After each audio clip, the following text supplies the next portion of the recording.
Hi, Parth. Thank you so much for taking our time for this interview. For the viewers, may we request you to please share your journey, your story in your own words? Absolutely.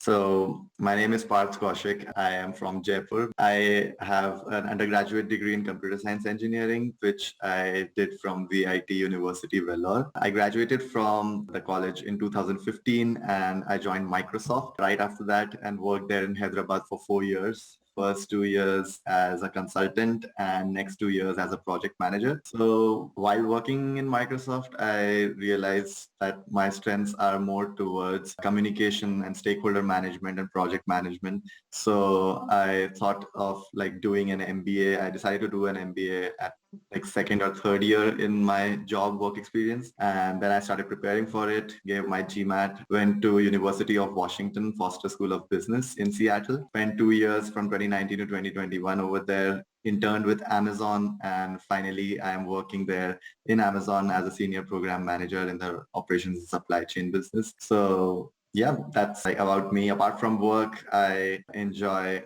dancing. I did a little bit of theater back here in India, Mhm. and I play the violin at times. So trying to engage myself after work in some extracurriculars, something. This is amazing. So, Thank you. in your opinion, what are a few factors or actions that you took made all the difference? I think some of the things was that having that clarity that I want to go for an MBA like right in time. At 4 to 6 years is like the sweet spot of when people would want to go for an MBA. And I think in the second year of my work experience, I decided that I don't want to continue in the specific technical coding side of business, which was from my undergrad degree. And I decided that my strengths are more towards communication and stakeholder management, and that's when I decided to go for an MBA. Apart from that, like talking to people who have been through this journey has been like really helpful. I had seniors, I had people from my work who had gone for MBA schools, and I got to know from their experiences what kind of work they do, what kind of classes they take, and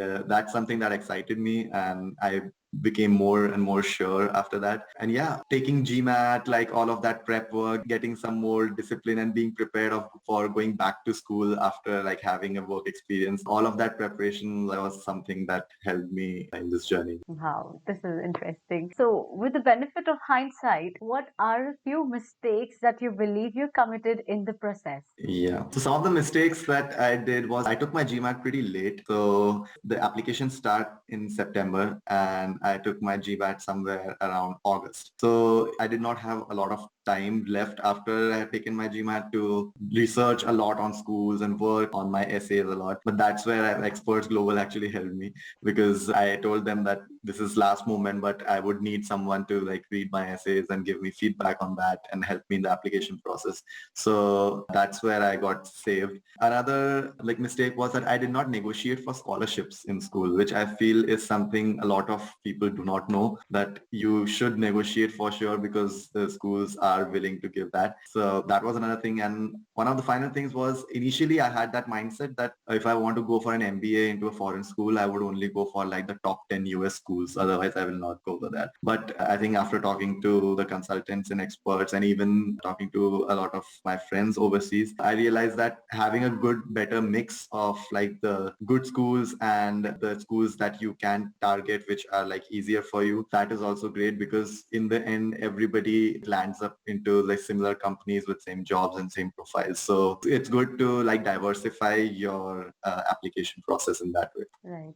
Okay. Yeah, that's true. So, going back to your GMAT prep phase, what were the main resources that you used, and what advice will you give to the future GMAT aspirants? The major resources I used was I used the official guide for GMAT. That's like the Bible. So going through that, all of the questions and even marking whichever questions were you did wrong in the first time and making sure that you remember those concepts. I prepared for 2.5 months to 3 months, not more than that, because I felt that after that my learning was like getting stagnated. I wasn't learning anymore. I wasn't improving. It was sticking over there. So these were the resources. And apart from that, I used Manhattan Prep for the English because their sentence correction was something that was very helpful. Yeah, these were only the three sources: the official guide, Manhattan, and test series.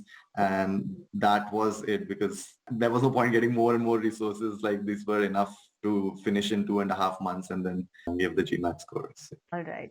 So, what would you like to say about your experience and learnings from managing the application timelines?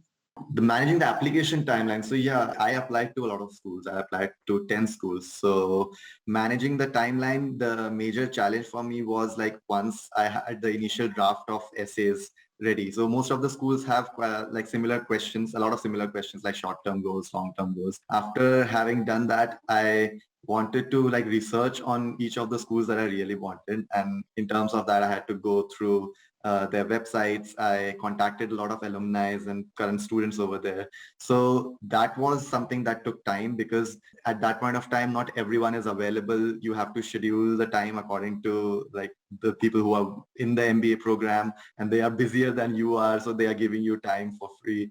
And that's where it was like the challenge when there were like so many applications. But the good part is like some of the applications were like in the first week, then some in the third week. So I could distribute that, but the better thing to do is start before, like finalize your schools and like have your target schools and start having those conversations before so that in the end you're not struggling with including those points in your essays and also trying to understand if the school is a good fit for you, if that culture is something that you want to be in for your MBA. So yeah. Okay, all right. So, would you like to describe your interview experience with the school? Yeah, so my interview experience was pretty straightforward. So the schools wanted to know about the impact that I have created in my work experience.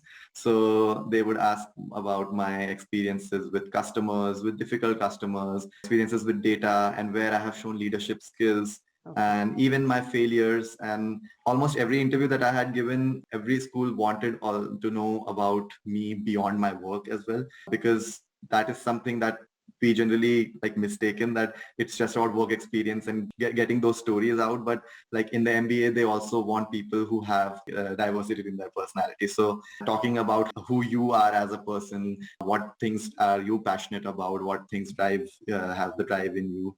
So that's something that almost all of the interviewers asked me, like apart from the work, what things are you doing and how are they helping you in being better at work. So having those kind of connections and those kind of questions were something that was throughout my interview experience with the schools. Wow, this is interesting because Yeah. a lot of students, do feel that interview sessions are grilling and they Yeah. get anxious. But it's Yeah. nice to know it was not the Yeah. case with you. No, not at all. So it's like they may try to make you feel comfortable as much as possible. They know that it's scary to interview for the position and there's a lot at stake on the other end. Right. So they would just ask you questions and it's more or they wanting to know more about you than they trying to question and poke holes in your career. So yeah. Okay, that's good to know. So can you tell us more about your MBA experience? Yeah. So I'm from one of those batches which had most of their MBA experience online because of the pandemic. So I started in 2019, Foster School of Business, and had a pretty amazing 6 months when I went to the school. It was great. So there are like three things that you juggle constantly throughout your MBA. There's academics, there is your social life, and there is your professional development. So someday you prioritize your academics because there is some exam or submission or team submission assignment coming up. The other days you are focusing on professional development because you want to improve your storytelling skills and interview skills so that you can interview for your jobs. And you also want to make friends there. Like if you are going into the school, it's a great community. You meet a lot of people who have come from different backgrounds. So making as many great relationships is something a lot of people go to MBA for. So juggling these three was pretty great. I think I learned a lot of time management, prioritization, and thinking on the feet, the basic leadership skills, like how to take decisions in these kind of situations. It has been like pretty great experience. Even when we went online, the good part was that first 6 months we had one person to person interaction. So people did stay in touch. We still met outside of school for like excursions discussions and going out and like hanging out with each other in the city. So that was something that was there, which was like the saving grace in the tough times of the pandemic. So, but yeah, it was overall, it was a pretty fulfilling experience with me. Quite a wholesome experience, I believe, Yeah. right? So, can you tell us about your job search experience during the MBA and what tips will you give to the future candidates regarding that? Yeah, so my job search it was going like smoothly. Like in my college, like first School of Business, once you start in the first quarter, at the end of first quarter, you start applying for companies. The first quarter goes in networking with different companies which you are interested in, and then you start applying whenever the deadlines open up. I went with the mindset that I wanted to try different industries, different things. I ended up in tech. That's a different story. But yeah, I did give a try to investment banking, consulting, and trying to talk to people who have been in these industries and how their work has been and what kind of work they did, so that I can take like a proper wholesome decision that which is the perfect industry for me where I would want to go. And eventually after analyzing everything, I realized that I want to be in the tech industry, but in a non-tech role, in a more strategic and an operations and program management role. So that's how I narrowed it down to like some of the companies who were offering product and program management roles.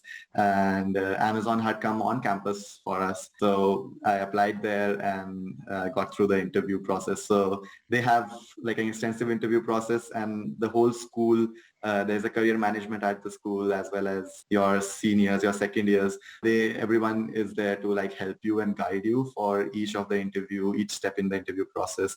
So that will be good. Like you have to just start working on your storytelling skills, because that's the most important thing as an MBA the recruiters are looking for. All right. In terms of tips, I would say like people who are right now in the job and currently looking for joining an MBA program, the stories that you would prepare for your MBA entrance interviews are the same stories which you will use for your for a job interview. So the best thing to do is like keep those stories handy, and while you are at your job, collect the data that you would require from your experience or from your projects or where you have created impact, so that you can quote those numbers and whenever you are there in the job interview. Because I did a mistake when I went there and then I realized that I should have taken notes of some of the impacts and data points that I had done. And I was struggling to find that through my previous emails, which I lost after I gave my laptop back. So that's something that you can start. And apart from that, yeah, I would say just relax, enjoy the MBA experience. Like don't take too much stress. Everybody will get the great job after an MBA. And that there's one saying that you never always get the exact job that you were looking for right after an MBA. It's always a stepping stone. And the next job then which you go to is finally the one that you really want, because now you have the option of choice. When you are in the course, you just get anything that you want and then you go ahead with it. So so yeah, just relax and don't take that much pressure. It's going to be fine. Like once you're in school. Wow, that's a very nice suggestion. Thank you for sharing Yeah, that with us. absolutely. So, can you tell us more about your post MBA journey? Like, how Mhm. did the entire pre application experience as well as your MBA journey Right. contribute to your growth post MBA? So the pre-MBA, if I think of the things that I did, like the GMAT course, when we see the GMAT process, it has like quant and like reading a lot of comprehension. So these are some of the skills that you require when you are in the MBA program, because you have to read a lot of case studies and you have to analyze a lot of read between the lines, get the details and present cases when you are doing your MBA. And even in terms of quant, I think every person who has graduated from MBA is using Excel extensively, trying to be comfortable with a lot of data around you and trying to gather insights from those data. So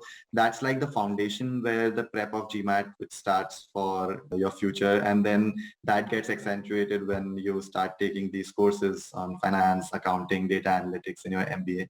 And finally, when I'm working, the whole MBA experience where I had to work on my time management and my leadership skills is something that I'm using right now in my work experience, where a lot of things are coming from every direction. And in this chaos, I am responsible to bring some clarity and listen to every stakeholder and find out what's the best direction for the projects that I'm working with. So these are all the experiences that you learn, you do not realize, but you eventually keep on learning throughout your MBA experience. And finally, when you are at work, you are already accustomed to such a kind of an environment. Okay, wow, a lot of learnings that you have Yeah, taken from the entire process. This is right. amazing. Absolutely. So, according to you, what are a few common mistakes that you would advise all the GMAT aspirants and the MBA applicants to avoid? Some of the common mistakes I would say is I've heard like a lot of people ask me this question that can we do these certification courses or can we just join an NGO so that we can have it on our resume? So like that's something that gets caught because the admissions committee or the people who are interviewing are like very smart and they understand that you are doing something for a resume or you are actually interested in it. So if you're doing anything, they want to see a progression in that if you even like started an NGO or worked in an NGO, how have you progressed in that? How have you grown that NGO? Like, have you grown it from 5 to 10 people to 15 people? Have you created an impact? So make sure that you have a journey to tell whenever you are adding something in your application.